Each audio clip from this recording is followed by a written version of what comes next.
Assalamualaikum warahmatullahi wabarakatuh. Perkenalkan nama saya Masudi. Ini adalah hari kelompok 1 Prodi Manajemen Kreasi dengan dosen pembimbing Bapak Hendra Permadi STM. Akan mempresentasikan UTS pengantar ekonomi makro Universitas Pancasila Bekasi. Ekonomi makro adalah cabang ekonomi yang mempelajari perilaku ekonomi secara keseluruhan, baik pada tingkat nasional maupun global. Fokus utama ekonomi makro adalah pada isu-isu besar seperti pertumbuhan ekonomi, bagaimana suatu bank negara berkembang dari waktu ke waktu. Pertumbuhan diukur dengan peningkatan produk domestik bruto atau PDB yang mencerminkan total nilai barang dan jasa yang dihasilkan dalam suatu negara. Inflasi, kenaikan harga barang dan jasa secara umum. Inflasi yang terlalu tinggi atau terlalu rendah dapat berdampak negatif pada ekonomi. Ekonomi makro berusaha mengontrol tingkat inflasi untuk mencapai stabilitas harga. Eus mod quentam in malius porter. Pengangguran tingkat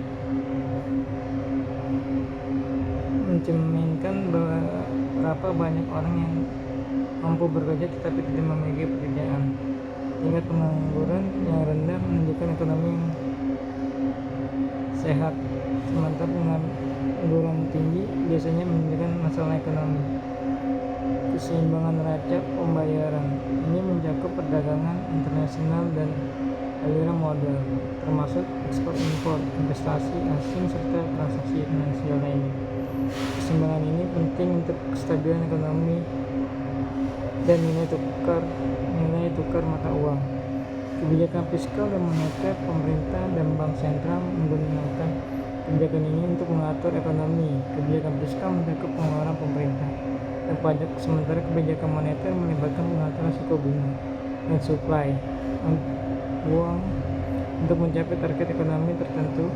Pemahaman tentang ekonomi makro membantu kita memahami faktor-faktor yang mempengaruhi kesejahteraan ekonomi suatu negara dan bagaimana kebijakan dapat digunakan untuk mengatasi masalah ekonomi besar seperti resesi atau inflasi tinggi.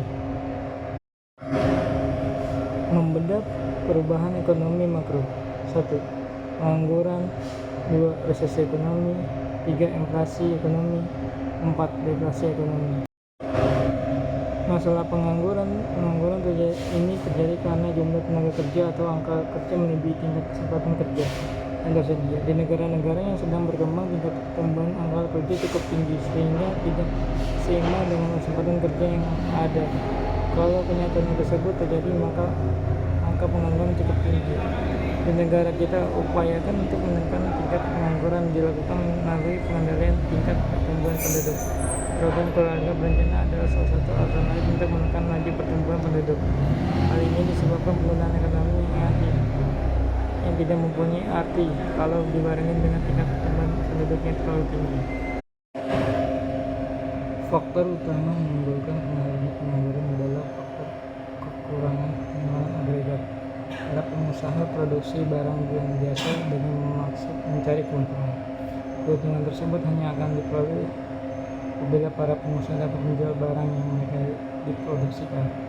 Semakin besar permintaan, semakin banyak barang dan jasa yang mereka wujudkan. Kenaikan produksi yang dilakukan akan menambah penggunaan tenaga kerja. Dengan demikian, terdapat hubungan yang erat di antara tingkat pendapatan nasional yang dicapai dengan penggunaan tenaga kerja yang dilakukan semakin tinggi pendapatan nasional. Semakin banyak penggunaan tenaga kerja dalam perekonomian. Resesi ekonomi adalah kondisi ketika perekonomian suatu negara mengalami penurunan yang signifikan dan berlangsung dalam waktu yang lama, mulai dari berbulan-bulan hingga bertahun-tahun. Guncangan ekonomi yang mendadak, perubahan teknologi, tingkat inflasi yang tinggi, pengolahan utang yang tidak sehat, belum aset, tingkat deflasi yang signifikan. Resesi ekonomi berdampak pada perlambatan ekonomi, penurunan kapasitas produksi, pemutusan hubungan kerja atau PHK, penutupan perusahaan, penurunan kinerja instrumen investasi, pelemahan daya beli masyarakat. Beberapa indikator yang menunjukkan terjadinya resesi ekonomi adalah penurunan produk domestik bruto atau PDB. Selama 2 kuartal berturut-turut kenaikan tingkat pengangguran, penurunan penjualan retail, terpuruk industri manufaktur, pertumbuhan ekonomi retail bernilai negatif selama 2 kuartal berturut-turut. Inflasi adalah kenaikan harga barang dan jasa secara umum dan terus-menerus dalam jangka waktu tertentu. Kenaikan harga dari satu atau dua barang saja tidak dapat disebut inflasi, kecuali bila kenaikan itu meluas atau mengakibatkan kenaikan harga pada barang lainnya.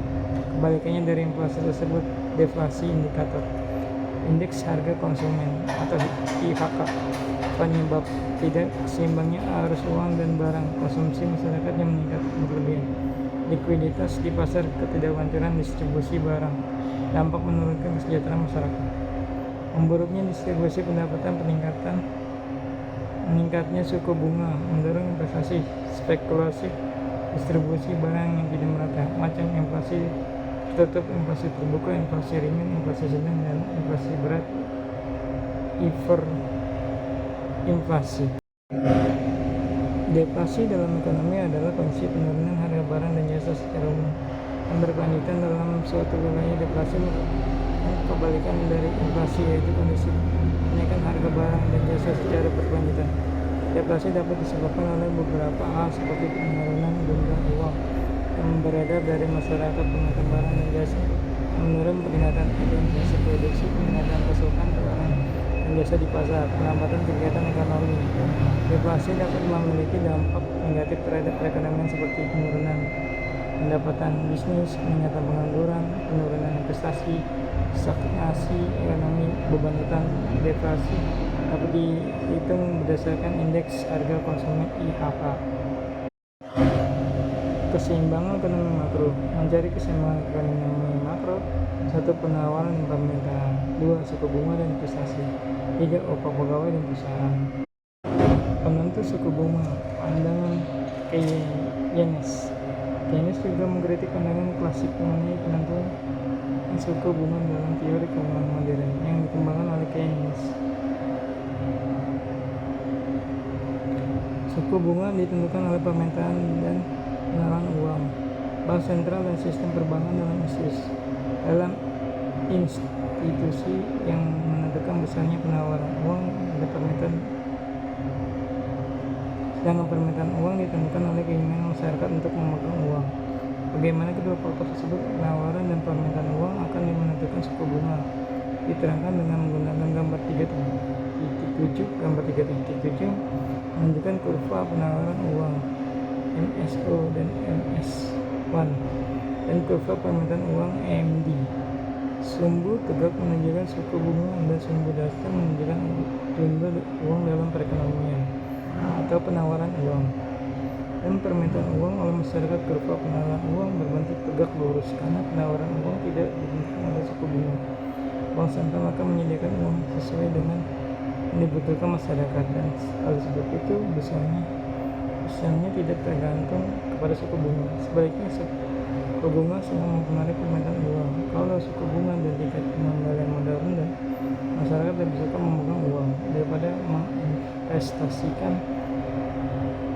Oleh sebab itu, semakin rendah suku bunga, semakin besar jumlah uang yang diminta atau dipegang atau disimpan masyarakat. Berdasarkan sifat ini, kurva permintaan atau pemegang uang MD menurun dari kiri atas dan ke kanan bawah 1. Peluang ekonomi nasional dan global. Perdagangan internasional. Perdagangan internasional adalah kegiatan tukar menukar barang atau jasa antara dua negara atau lebih untuk mendapatkan keuntungan. Perdagangan internasional dilakukan melalui ekspor dan impor. Perdagangan internasional dilakukan karena tidak ada negara yang mampu memenuhi kebutuhan sendiri untuk meningkatkan kesejahteraan rakyatnya, untuk memenuhi kebutuhan negaranya yang tidak dapat diproduksi sendiri. Untuk meningkatkan dia bisa melalui ekspor. Membangun ketahanan ekonomi. Ketahanan ekonomi adalah kondisi dinamik kehidupan perekonomian bangsa yang berisi keuletan dan ketangguhan, yang mengandung kemampuan dalam mengembangkan kekuatan nasional dalam menghadapi serta mengatasi segala macam rintangan, gangguan, hambatan, serta tantangan yang besar dari luar negeri. dari dalam negeri secara langsung maupun tidak langsung. Untuk menjamin kelangsungan hidup perekonomian bangsa dan negara Republik Indonesia berdasarkan Pancasila Undang-Undang Dasar 1945 adalah salah satu upaya dalam meningkatkan ketahanan ekonomi dengan menggerakkan roda ekonomi melalui ekonomi kreatif, yakni sebuah konsep ekonomi di era ekonomi baru yang mengintensifkan informasi dan kreativitas dengan menciptakan ide dan gagasan yang bisa dikembangkan guna meningkatkan perekonomian. Keseimbangan ekonomi makro terjadi ketika penawaran agregat atau AS sama dengan permintaan agregat atau AD. Dalam perekonomian jika sektor keseimbangan ini dapat dinyatakan dengan persamaan Y sama dengan C plus 1 ditambah B, di mana Y adalah penawaran agregat dan C tambah 1 sama dengan D adalah permintaan agregat. Pendekatan keseimbangan ekonomi makro dapat digunakan untuk menentukan nilai tukar equilibrium. Pada posisi equilibrium internal dan eksternal, pendekatan ini menggunakan sejumlah indikator ekonomi makro lain daya saing. Jika keseimbangan melampaui potensi ekonomi, maka disebut keseimbangan inflasi. Sebaliknya, jika keseimbangan turun di bawah potensi ekonomi, maka disebut keseimbangan resesi. Ekonomi makro adalah ilmu ekonomi yang menelaah kegiatan ekonomi secara menyeluruh. Ruang lingkup ekonomi makro meliputi pengeluaran perusahaan atau investasi, pengeluaran pemerintah ekspor dan impor, pengeluaran rumah tangga dan konsumsi. Melihat masa depan ekonomi bangsa. Tren ekonomi global. Tren ekonomi global saat ini menunjukkan pertumbuhan yang stabil namun lambat, dengan beberapa tantangan yang dihadapi. Pertumbuhan global diperkirakan akan mencapai 3,1% dalam 5 tahun ke depan, yang merupakan yang terendah dalam beberapa dekade. Inflasi global diperkirakan akan menurun dari 6,8% pada tahun 2023 menjadi 5,9% pada tahun 2024 dan 4,5% pada tahun 2025. Risiko negatif mendominasi termasuk ketegangan geopolitik, fragmentasi perdagangan, suku bunga dan lebih tinggi untuk jangka panjang dan berencana terkait iklim. Ketidakpastian ekonomi global, perubahan kebijakan perdagangan dan gejolak ekonomi di beberapa negara berpotensi mengurangi permintaan terhadap ekspor Indonesia. Ekonomi global adalah sistem ekonomi yang melibatkan interaksi dan ketergantungan antara berbagai negara di seluruh dunia. Aktivitas ekonomi seperti perdagangan internasional, investasi lintas batas, dan pergerakan modal antar negara menjadi elemen utama yang membentuk dinamika ekonomi global. Ekonomi makro untuk pemula pentingnya memahami konsep dasar ekonomi makro.